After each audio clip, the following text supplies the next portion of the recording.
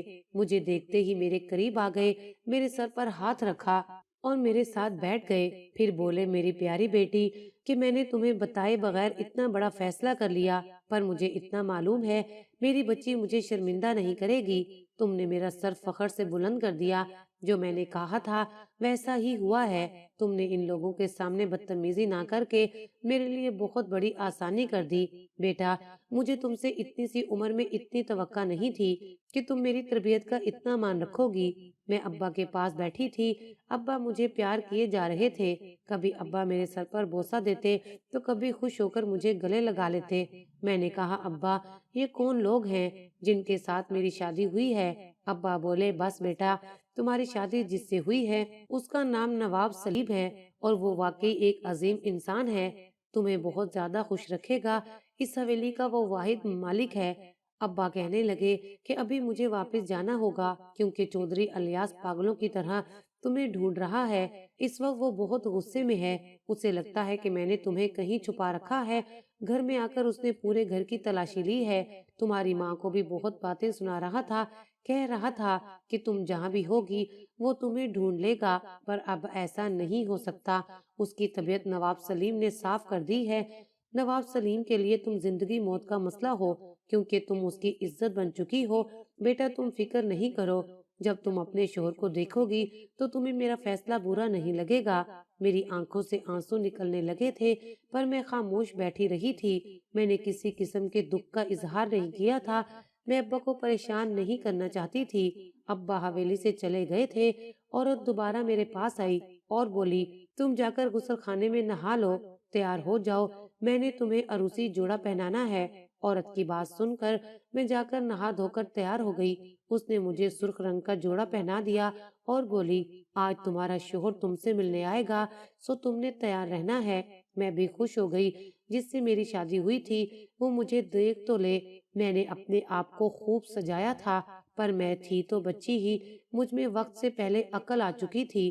میں تیار ہو کر بیٹھی تھی، تبھی دروازہ کھلا اور میرا شوہر جب میرے سامنے آیا تو میں دنگ رہ گئی۔ وہ تو میرے جیسا ہی نوجوان تھا، اس کی عمر تقریباً 18 سال ہوگی۔